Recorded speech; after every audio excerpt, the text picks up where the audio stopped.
Hi everyone. I'm Raphaël. I'm the CEO of Alice, and this is Jakub, who's our CTO. And we're here to talk today about what we've built and how we're helping the non-crypto world come onto Ethereum using social impact.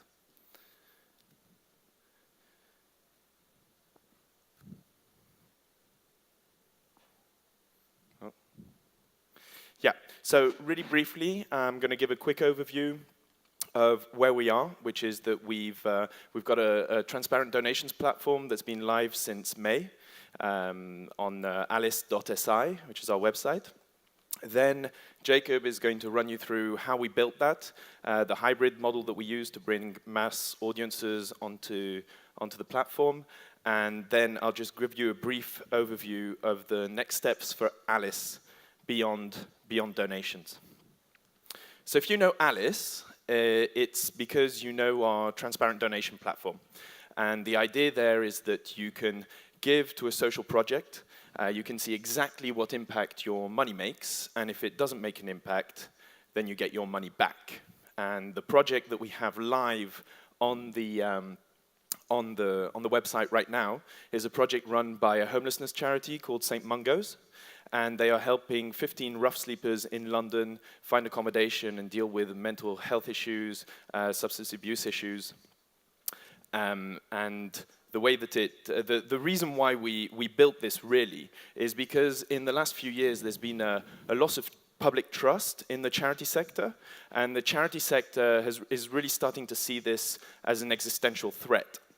Because without trust, the level of donations tends to fall.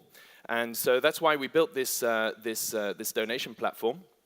The way that it works is that when you go onto the website, you can donate. Your donation gets held in escrow, which means that it gets frozen, basically, in a smart contract. During that time, the charity can start running the project and started delivering the goals that it set out to achieve. So it lays out in the pilot. St. Mungo's has laid out a certain number of goals, but it's only when the goals are independently validated that the money from the donations gets paid to the charity. And in this case, it's the Greater London Authority that the Mayor of London, someone in the housing team that reviews the proof. So if that's a rental agreement, for example, if someone's found accommodation, then they will validate that. And at the same time, the validation triggers a notification to the donor, so they know exactly what their money has paid for. Now I'm going to tell you how we implemented the whole solution. So we wanted to design the donation platform, so it's really easy to use for mainstream donors. You do not need to know how the blockchain works. What is the blockchain? All what is necessary is to have a plain old browser, even without any plugin. So there's no need for complicated tools like a Mist browser. And as the whole world mostly uses fiat currency, we do not want to force our donors to change fiat into crypto, get through a crypto wallet and donate.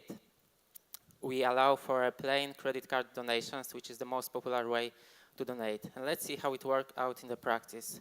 So that's one of our first donors. Actually, it's my mom. She's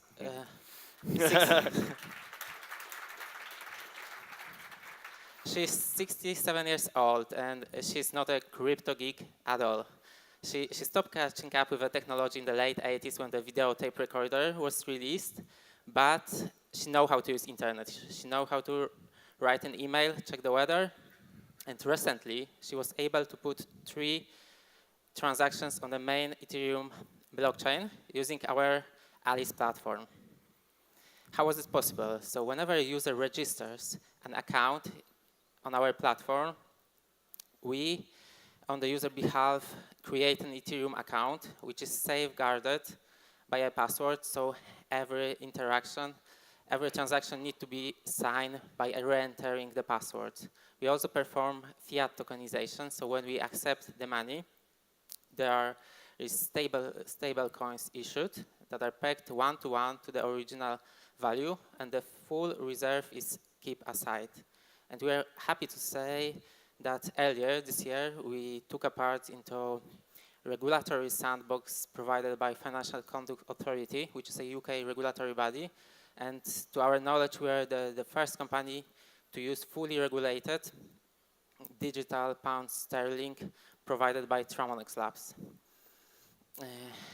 And from a user perspective, the transaction is recorded after he clicks on the donate button. And then we use an asynchronous relay just to further process the transaction and put it on a blockchain.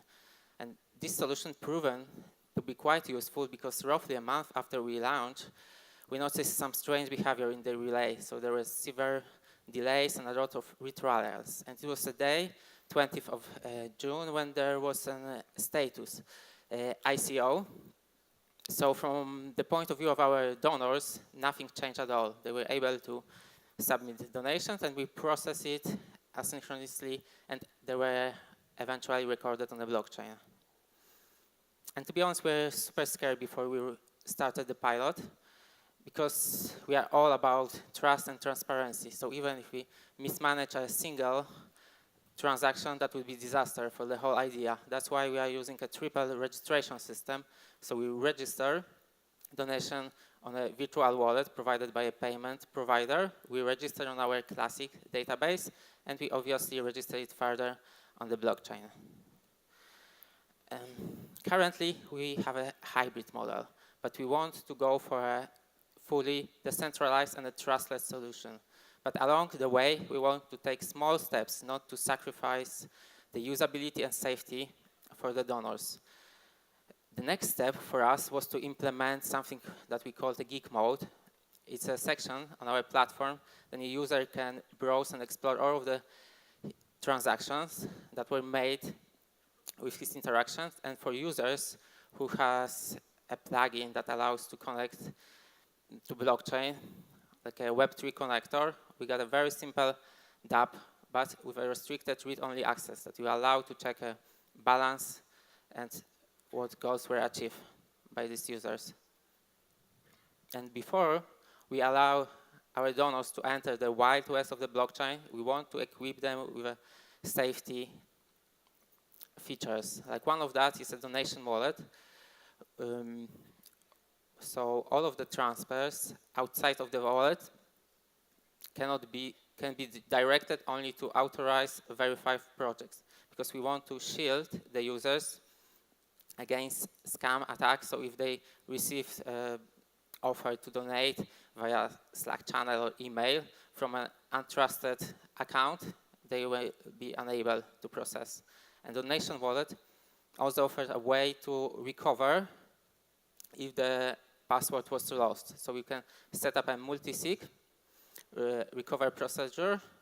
So in a case that you lost a password, you are still able to set up a connection to a new account. We also focus on the security of the funds that we are collecting.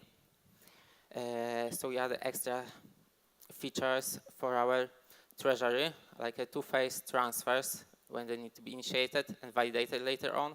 The transfers can be time-locked. We also introduce a special role of a whistleblowers that may raise an alarm if the transfer looks suspicious, but without any acting power, because the acting power is in the hands of a curator who may refund the transfer. We also use classic features like pausing or freezing the treasury contract and escape hatches in an emergency. And as the project in practice are evolving and iterating, and if a charity cannot achieve all of the goals, it is possible that charity submit a proposal update that is later on voted by donors and beneficiaries. And if the cost is valid, the configuration of the project may be changed. We built an abstract layer around our data. So we tokenize that in a form that we store meta information about who was the author of the data and what are the access rights. And the full evidence is kept in an off-chain encrypted database that is synchronized, notarized on the blockchain. Why do we need such a structure for our data? I will let Raphaël to explain. Yeah, so this has to do with the broader vision of Alice, which actually goes beyond donations. And obviously, transparency is really important for small donors because they're losing trust in charities. But it's actually also important for a whole host of other social impact actors. For example, big philanthropic trusts and foundations, they are increasingly giving grants based on evidence, so it's very important to measure that. Governments in the UK, the US, Europe, and increasingly other countries shifting also their grants to payment for success models, where they only pay when social outcomes have been achieved. And then over the last 10 years or so, there's been a real rise in an alternative source of funding in the form of impact investment. So what impact investors do is when they invest, obviously they're looking for a financial return, but they're also looking for a social or environmental return, which means that it's really important for them to track that data. And the big problem is that, unfortunately, when it comes to impact data, we're still in prehistoric times. Everybody is systematically reinventing the wheel. Everybody is measuring things quite differently. The standards that exist aren't really widespread. And really importantly, all of that data tends to get stuck in the individual databases of all of these organizations. So it makes it really difficult to access and compare and benchmark projects to see which ones are the most effective. So we are going to build three main evolutions on the Alice network. The first one is really starting to break down what goes in that impact data. So we're going to require that social organizations break down their projects across 5 dimensions. Those 5 dimensions have been developed by the Impact Management Project, with who we're collaborating. It's a big open source research project that's amongst over 700 practitioners all around the world to build a framework for how to measure and manage impact. Effectively, the projects will be tagged across those 5 dimensions. And we're also going to require social organizations and projects to produce regular progress reports against internal performance indicators. And the way that we're going to enforce that is that they will be rewarded. They'll get paid for submitting those reports. And if they don't submit them on time, say for example, then they will be punished with all further payments withheld until they do. And that payment for reporting is actually also at the core of what we do, because what we're going for is not making impact projects cheap, but effective. So you're probably familiar with this kind of pie chart that social organizations produce, showing exactly how much money goes to admin, how much money goes to PR or fundraising, how much gets to the front line. And actually, we don't think that that's the most important thing at all, because it doesn't really tell you anything about how effective they are. What we prefer to focus on is tracking the impact. So how many people have been helped? Is this social project actually improving the lives of the people that it serves? So we're not tracking the money, we're tracking the impact. The second major evolution to the network is that we are going to incentivize users to take all of that impact data that's been produced by all projects across the network and crunch that data so that you can really surface the most effective projects so that funders can help scale them. And we're also going to build prediction markets that allow users to bet on whether the proposed changes to projects that are submitted in the regular progress reports, for example, are likely to increase or decrease the impact of those projects. And the idea there is to crowdsource the expertise of people across the network to really help charities learn from each other and iterate their projects to really make them as effective as possible. And finally, what we are going to build is another payment module that's focused on impact investment. Because what we have right now is that donors give to the social projects. Those funds are held in escrow, and they're only paid out when the goals are validated.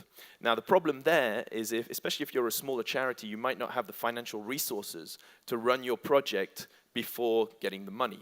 So that's where the impact investors come in. They will provide some working capital, some seed capital that they will give to the project so they can start running them. Effectively, what they'll be doing is underwriting the risk. So if the project never produces any results, if it never achieves its goals, the investors will lose their money. But if it does achieve its goals and it gets paid from the donations in escrow, then part of those donations will go to reimburse that investment.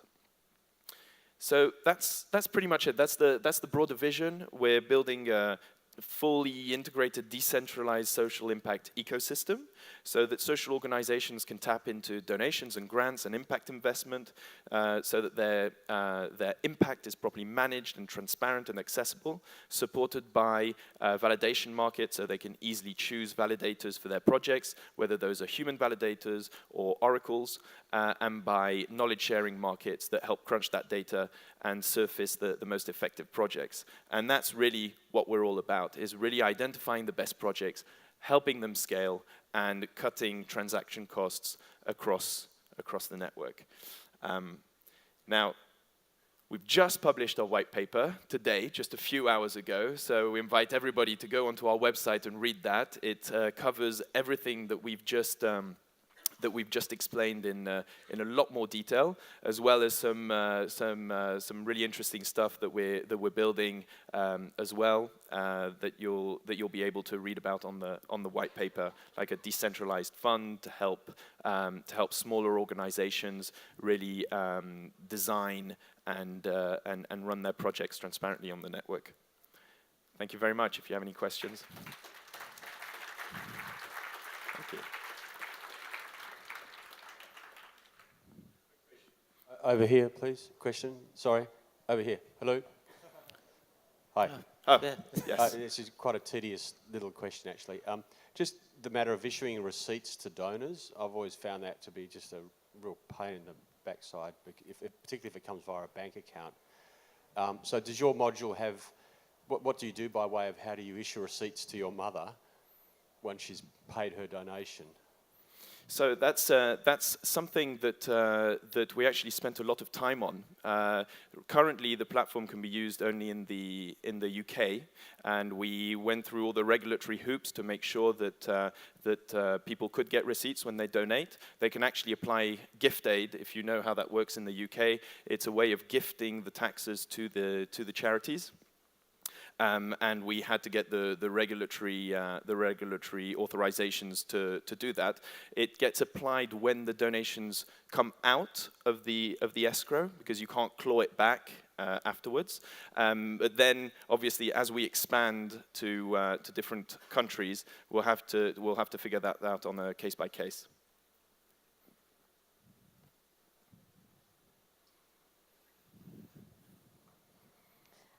Hi. Sorry to be a little more critical and harsh on you, but how I saw the presentation is more like you're doing a charity ICO instead of actually empowering civil society to perform social causes. And it looks to me that like you're commercializing civil society actions, which I think it's quite a slippery slope from a civil society point of view. And I also want to point out that not far from UK, 3 hours flight from there, in Romania, there are only 6 or 7% of people buying online. So you also have to take this into account, that other countries are not so used to paying online. And this transaction is not going to have that big of adoption rate. And also, in terms of terminology, when you say donation, it traditionally points to a gift. You're giving money to someone or to to an entity, and you do not necessarily ask for something in return. While in this model, you ask for performance. So I would suggest turning a little bit these terms around, because donations are gifts, and this is not what you're doing in this model. So just on the first bit, on the commercialization, I didn't quite get where you see the commercialization of charity there. When you put a high pressure on different activities performed by civil society for receiving that type of money. Right. So it's not so much commercialization as just tracking the impact. So I think all of your points are absolutely valid. I think the reality is that the lack of trust or the decline in trust is very real. And unfortunately, what happens is that then people get completely obsessed in this really toxic debate around how people spend their money. And that's what I was referring to before. How much goes to admin? How much goes to fundraising? And that, for me, is actually completely counterproductive, because it leads to charities trying to be as lean as possible. They end up underinvesting. They can't pay high-quality people to run projects. And so that's why we track the data. So, and the performance. The way that we mitigate what you're saying, that's where we bring in the impact investors. It's also, we're going to implement some models where not all of the money gets paid when the impact is achieved. So you could have a model where half of your donations get paid to the charity up front, and then half of the payment gets paid upon achieving the results.